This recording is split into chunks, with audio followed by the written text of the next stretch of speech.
Ziarah kubur sering jadi perdebatan. Ada yang bilang ibadah, ada yang menuduh bid'ah. Lalu bagaimana sebenarnya? Disinilah muncul Abu Nawas, si jenaka cerdas yang selalu punya logika tak terduga. Dalam kisah ini, ia akan berhadapan dengan seorang ulama Wahabi yang keras menolak ziarah kubur.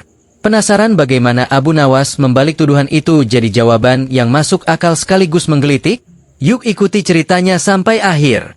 Sore hari di pinggiran kota Baghdad, angin berembus pelan membawa aroma tanah yang basah karena hujan semalam. Langit masih agak mendung, tapi suasana pemakaman tua di dekat masjid besar itu terasa tenang. Orang-orang dari berbagai penjuru kota datang untuk berziarah. Ada yang duduk membaca Al-Quran, ada yang berdoa lirih, ada juga yang sekadar duduk terdiam sambil menunduk, mengingat kematian dan nasib akhirat mereka kelak. Di antara makam-makam itu, ada satu pusara yang sangat ramai diziarahi. Itu adalah makam seorang ulama besar yang di masa hidupnya dikenal sangat alim, penuh kasih, dan menjadi guru banyak orang. Masyarakat Baghdad sangat menghormatinya. Tak heran, setiap hari ada saja yang datang menziarahi. Namun pada sore itu, ketenangan mendadak pecah. Dari kejauhan datang seorang lelaki tinggi berjanggut lebat, dengan sorban putih menjulang dan jubah hitam yang berayun kaku. Wajahnya tegas tapi tatapannya tajam penuh amarah. Semua orang langsung mengenalinya. Ia adalah seorang ulama Wahabi yang terkenal di kota itu. Suaranya keras, cara bicaranya lugas, dan sikapnya tidak kenal kompromi. Begitu melihat kerumunan di sekitar makam, ia langsung mengangkat tongkatnya dan berteriak, "Wahai manusia, apa yang kalian lakukan di sini? Apakah kalian tidak takut kepada Allah? Janganlah berbuat bid'ah. Ziarah kubur seperti ini hanyalah jalan menuju kesirikan." Suara lantangnya menggema sampai ke sudut pemakaman. Orang-orang yang semula khusyuk jadi terperanjat. Beberapa buru-buru menutup mushaf mereka, ada yang meninggalkan makam, bahkan ada yang tampak ketakutan. "Ketahuilah," lanjutnya dengan suara semakin meninggi, "berdoa di kuburan adalah kesesatan. Meminta sesuatu di dekat kubur sama saja dengan menyembah selain Allah. Kalian telah tertipu oleh hawa nafsu dan adat nenek moyang kalian. Bertobatlah. Jauhi tempat-tempat seperti ini. Tidak ada gunanya duduk di dekat kubur." Kerumunan semakin gaduh. Beberapa orang mulai saling berbisik. Ada yang kebingungan. Ada juga yang mulai merasa bersalah. Namun di tengah suasana itu, berdirilah seseorang dengan wajah tenang, jubah coklat sederhana, dan sorban putih yang agak kusut. Matanya sipit karena sering menyunggingkan senyum, dan janggutnya pendek tapi rapi. Siapa lagi kalau bukan Abu Nawas? Ia berjalan pelan mendekati sang Wahabi, lalu menyapa dengan nada ramah tapi penuh sindiran halus. "Assalamualaikum, wahai Syekh. Tampaknya engkau sedang bersemangat sekali hari ini. Apa yang membuatmu begitu marah melihat orang-orang di pemakaman ini?" Syekh Wahabi melirik tajam. "Apakah engkau buta wahai lelaki? Tidakkah engkau lihat? Orang-orang ini melakukan perbuatan bid'ah, duduk di kuburan, berdoa, bahkan ada yang membaca Quran di sini. Semua itu tidak ada tuntunannya. Rasulullah tidak pernah menyuruh kita duduk di kuburan sambil membaca doa." Abu Nawas tersenyum lebar. Ia menepuk-nepuk sorbannya seakan sedang menyiapkan jawaban nakal. "Oh, begitu. Jadi menurutmu, semua yang mereka lakukan di sini adalah bid'ah, ya?" "Tentu saja," jawab Syekh Wahabi cepat. "Apalagi kalau mereka berdoa, itu sama saja meminta kepada mayit. Padahal mayit tidak bisa apa-apa." Abu Nawas mengangguk-angguk sambil pura-pura serius. Ia lalu berkata pelan tapi cukup keras untuk didengar orang banyak. "Wahai Syekh, aku jadi ingat sabda Nabi kita yang mulia. Dulu aku melarang kalian ziarah kubur, sekarang berziarahlah, karena ziarah kubur mengingatkan pada akhirat. Bukankah ini jelas, bahwa Rasulullah sendiri akhirnya menganjurkan ziarah kubur?" Kerumunan yang tadinya tegang mendadak mulai berbisik, beberapa mengangguk-angguk setuju. Tapi Syekh Wahabi langsung menimpali dengan wajah merah padam. "Itu benar. Tetapi maksudnya hanya untuk mengingat mati, bukan untuk berdoa atau membaca Quran di kuburan. Orang-orang ini berlebihan. Mereka berdoa, mereka menangis, mereka membaca surah Yasin. Semua itu bid'ah yang menjerumuskan pada kesesatan." Abu Nawas tertawa kecil, seakan menikmati perdebatan itu. Ia menoleh kepada orang-orang yang mendengarkan, lalu berkata, "Kalau begitu izinkan aku bertanya, wahai Syekh, menurutmu, jika seseorang datang ke kuburan sambil berdoa, apakah dia sedang berdoa kepada Allah atau kepada mayit?" Syekh Wahabi dengan lantang menjawab, tentu saja kepada mayit. Karena mereka duduk di dekatnya, berdoa di sisinya, itu sama saja meminta kepada mayit. Abu Nawas mengelus janggutnya, pura-pura bingung. Lalu dengan suara datar, ia bertanya lagi. Kalau begitu, wahai Syekh, saat engkau berdiri di masjid dan berdoa, apakah engkau berdoa kepada Allah atau kepada masjid? Kerumunan langsung tertawa mendengar pertanyaan itu. Beberapa menutup mulut, beberapa lain sampai menepuk paha menahan tawa.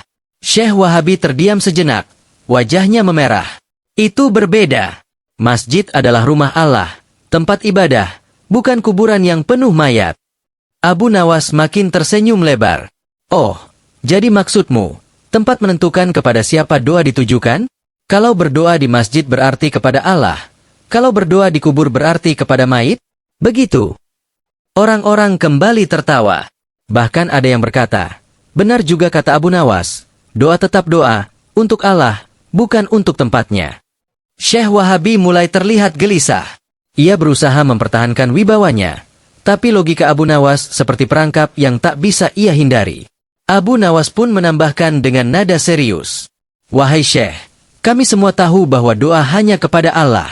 Datang ke kubur bukan berarti menyembah mayit, tapi mengingat kematian dan mendoakan arwah mereka. Jika orang berdoa di sini, itu tetap doa kepada Allah. Jadi bagaimana mungkin engkau menuduh semuanya sebagai syirik? Kerumunan bertepuk tangan kecil, sebagian mengangguk, sebagian bahkan berteriak, betul, betul, Abu Nawas benar. Syekh Wahabi semakin panas wajahnya, tapi Abu Nawas justru tetap tenang, bahkan senyum nakalnya makin jelas. Perdebatan baru saja dimulai, dan ia tahu masih banyak logika yang bisa ia keluarkan untuk membuat lawannya kehabisan kata. Kerumunan orang di pemakaman masih ramai. Sebagian yang tadinya ingin pulang, kini malah bertahan karena penasaran melihat Abu Nawas beradu argumen dengan ulama Wahabi. Suasananya mirip pasar malam. Ada tawa, ada tepuk tangan, ada pula wajah-wajah tegang yang menunggu bagaimana kelanjutan debat itu. Syekh Wahabi mengeraskan suara, berusaha merebut perhatian. Wahai Abu Nawas, janganlah memutarbalikkan logika. Masjid memang tempat ibadah. Jelas Rasulullah memerintahkannya. Sedangkan kuburan bukan tempat ibadah. Tidak ada dalil yang menyuruh membaca Quran atau berdoa di sana. Semua itu hanyalah kebohongan yang diwariskan oleh nenek moyang kalian. Abu Nawas melipat tangannya di dada, menatap lawannya dengan tatapan penuh seloroh. Wahai Syekh, engkau mengatakan tidak ada dalil membaca Quran di kubur? Apakah engkau lupa bahwa Al-Quran adalah petunjuk hidup, dan pahalanya bisa dihadiahkan untuk siapa saja, termasuk orang yang sudah wafat? Bukankah Rasulullah sendiri pernah mendoakan mayit dan mengajarkan kita untuk mendoakan orang yang telah meninggal? Orang-orang mulai saling pandang, beberapa mengangguk. Syekh Wahabi tetap keras kepala. Doa, iya. Tapi membaca Quran di kubur, tidak. Itu tidak ada tuntunannya. Abu Nawas mendekat selangkah, menatap Syekh Wahabi dengan ekspresi jahil. Baiklah, kalau begitu aku ingin bertanya. Menurutmu, Syekh, apakah mayit di dalam kubur masih bisa mendengar doa orang yang hidup? Syekh Wahabi mengerutkan dahi. Tentu saja tidak. Mayit sudah mati, telinganya tidak bisa mendengar apapun. Hanya Allah yang maha mendengar. Abu Nawas tersenyum, lalu menoleh ke orang banyak sambil berkata, kalau begitu, wahai Syekh, kenapa setiap kali engkau berdiri di mimbar masjid untuk berceramah, engkau berteriak-teriak keras sampai orang di luar masjid pun mendengar? Bukankah cukup berbisik saja kepada Allah, karena Allah maha mendengar? Orang-orang langsung tergelak.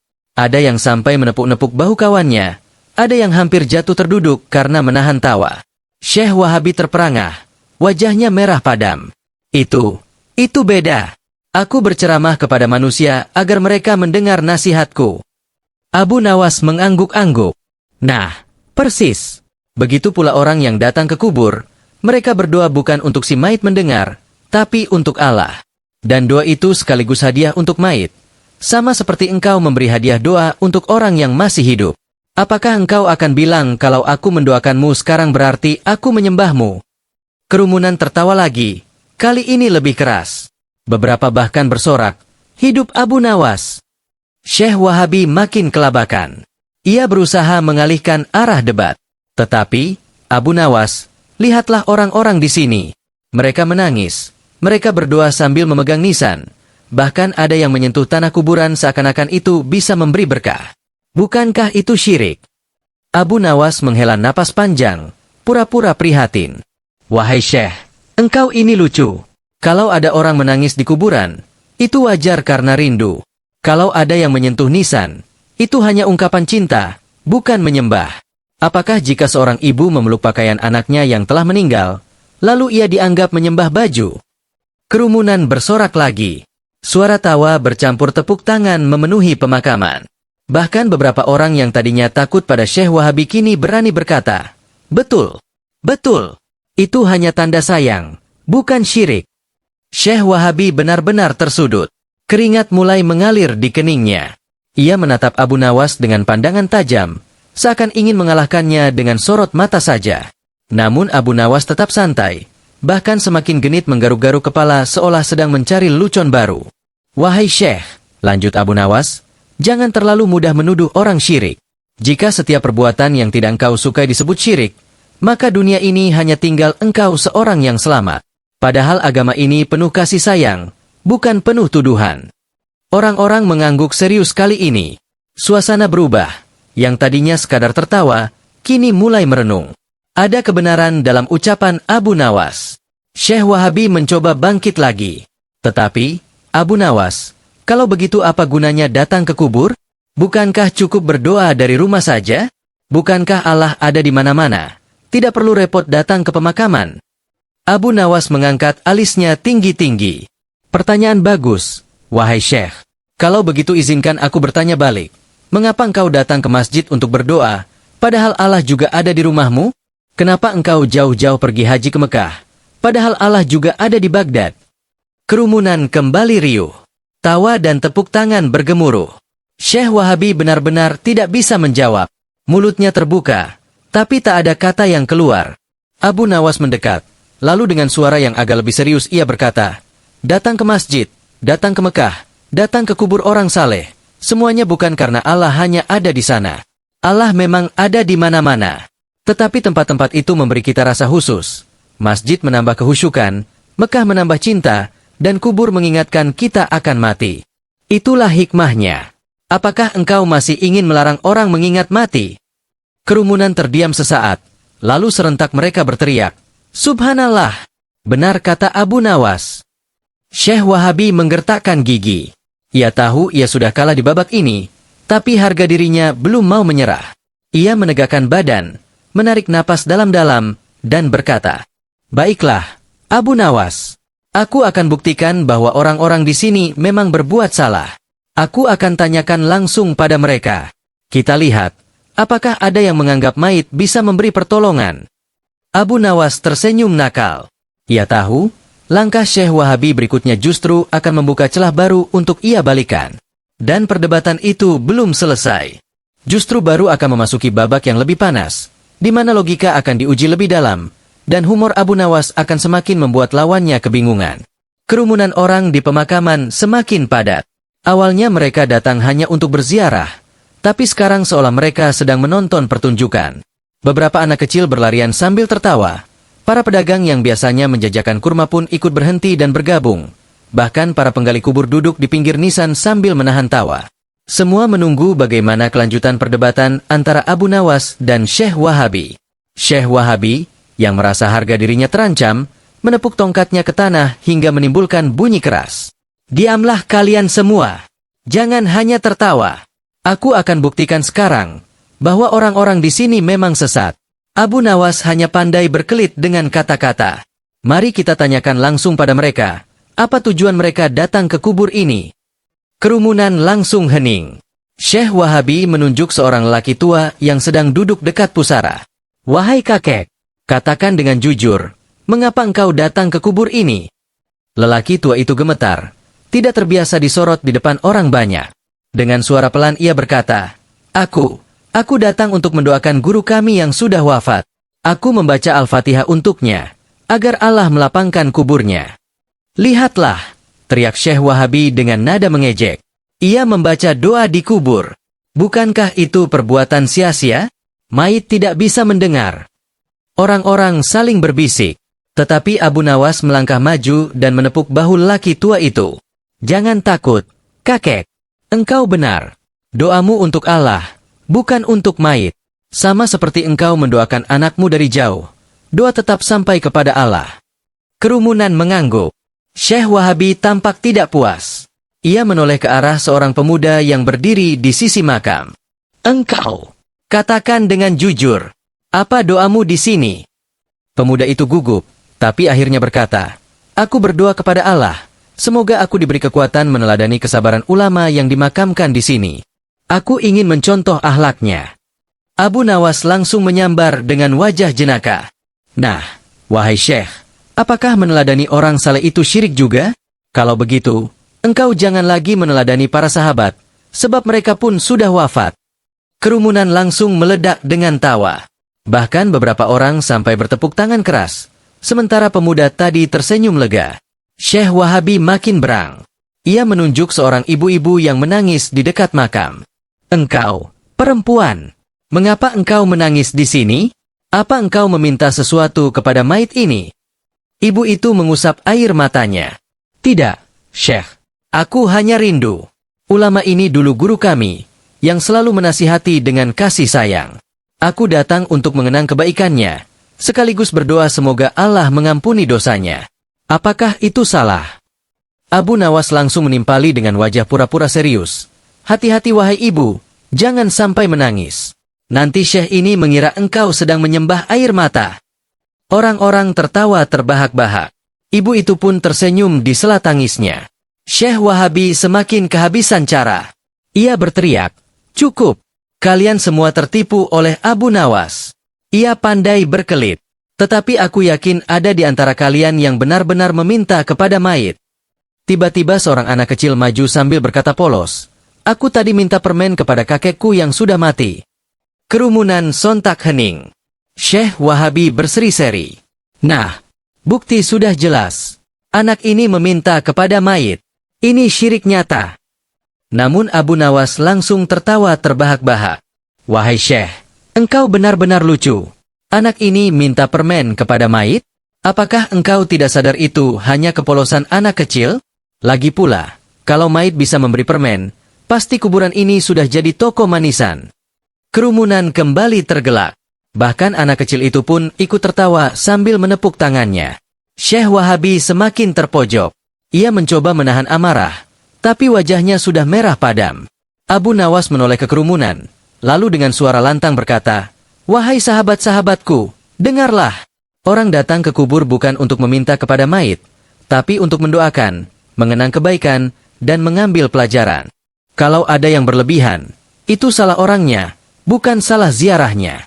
Jangan sampai satu kesalahan kecil dijadikan alasan untuk menghapus kebaikan besar. Orang-orang bersorak, tepuk tangan menggema. Beberapa berteriak takbir, ada juga yang meneriakkan nama Abu Nawas.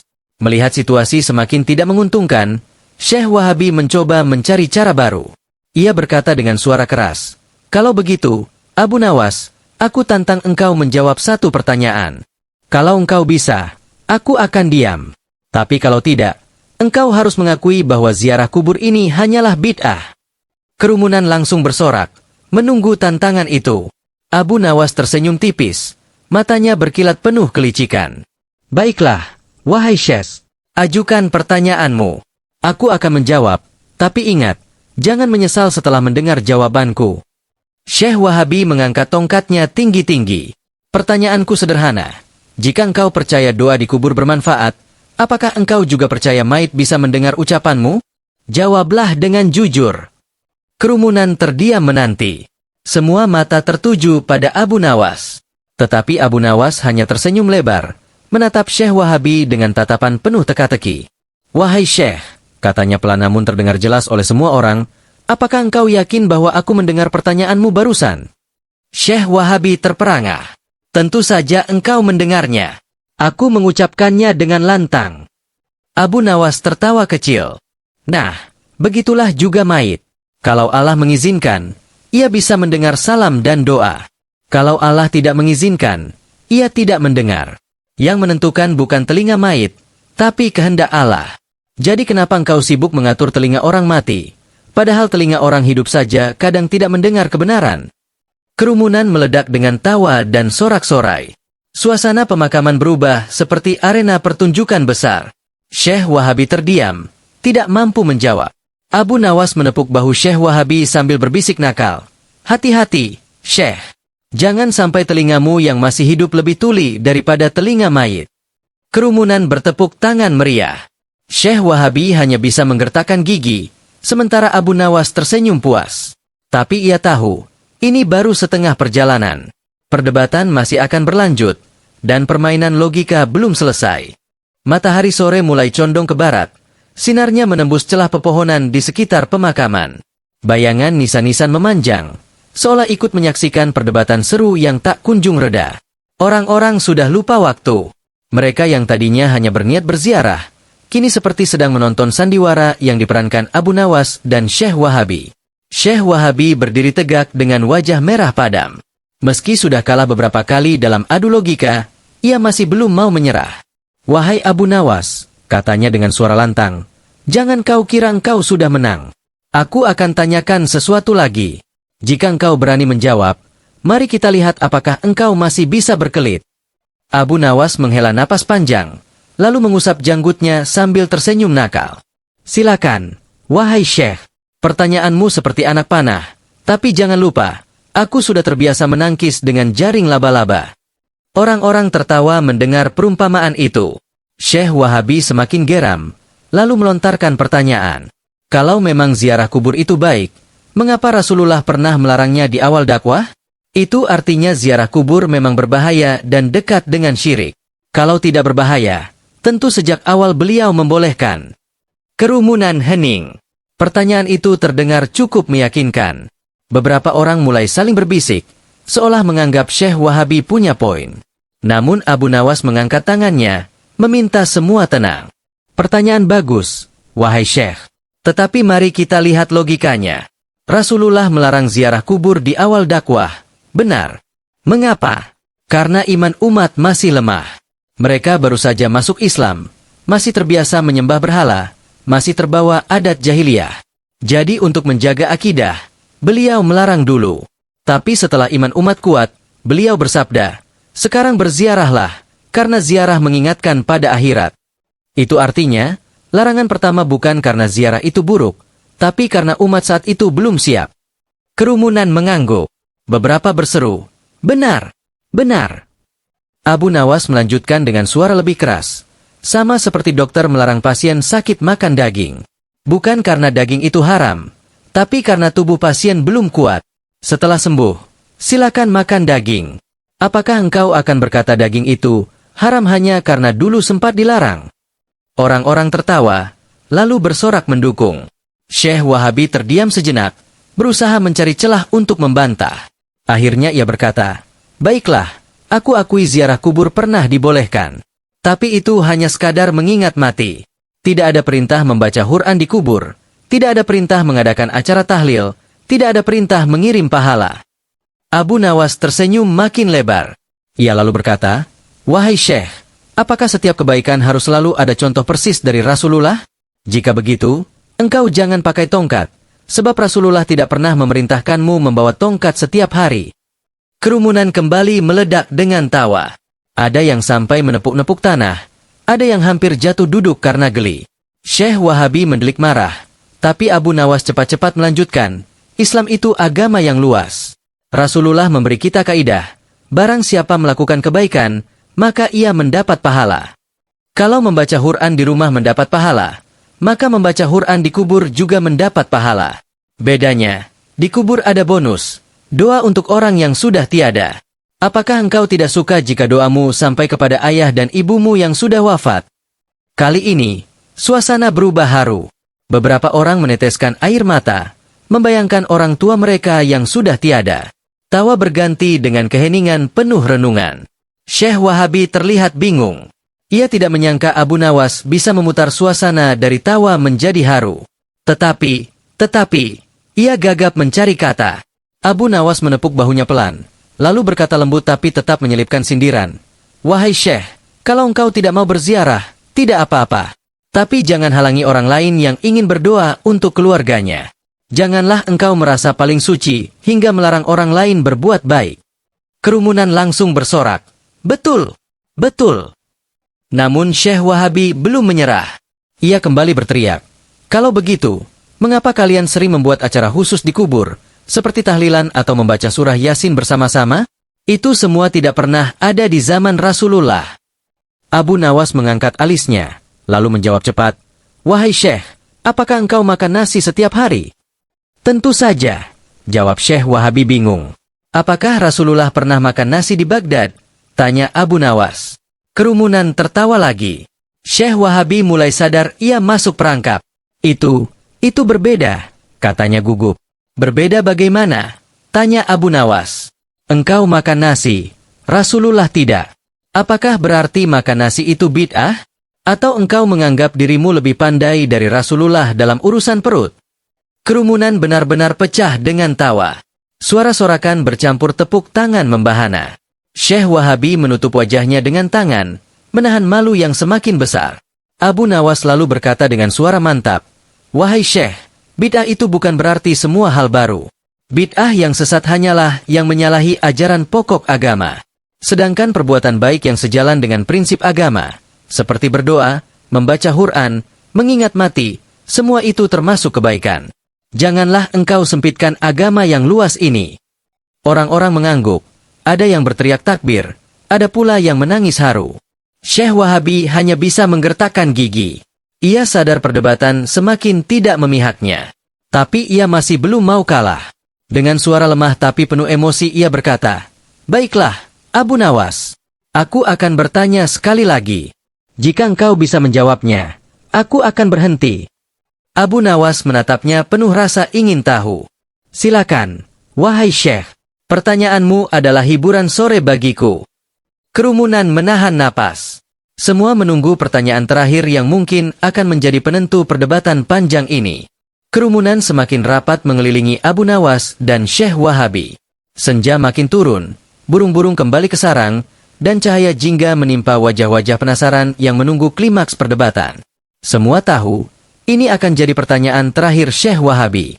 Dengan wajah merah dan suara bergetar, Syekh Wahabi berkata, wahai Abu Nawas, katakan padaku dengan jujur, jika benar ziarah kubur itu baik, mengapa Allah tidak menuliskan perintahnya secara jelas dalam Al-Quran?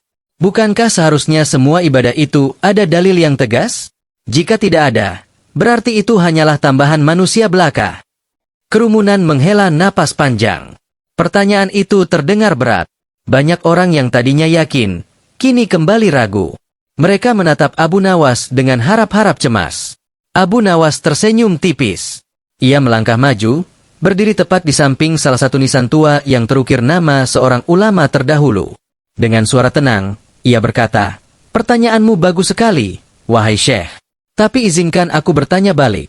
Apakah Allah menuliskan dalam Al-Quran cara persis menenun pakaian? Apakah Allah menuliskan resep obat untuk setiap penyakit? Apakah Allah menuliskan dalam Mushaf MU kapan engkau harus makan nasi dan kapan harus minum air? Kerumunan langsung tertawa. Sebagian lagi bertepuk tangan. Syekh Wahabi terdiam, tidak menjawab. Abu Nawas melanjutkan, Allah tidak menuliskan semua itu secara detail, karena Dia memberi kita akal.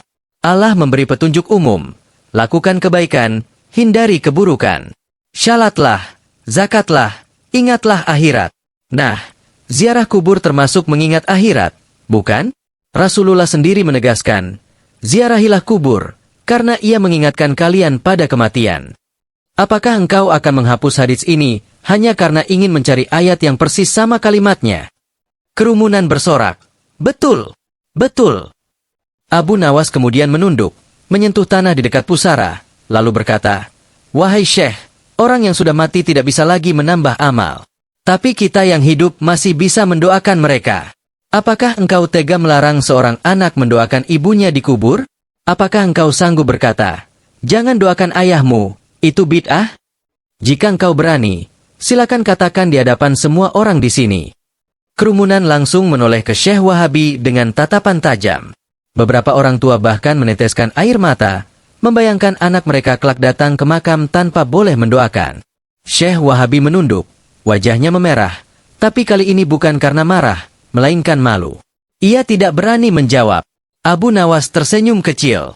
Wahai Syekh, ingatlah, bid'ah itu bukan setiap hal baru. Bid'ah yang sesat hanyalah yang menyalahi syariat. Sedangkan doa, membaca Quran, berbuat baik, itu semua jelas diperintahkan.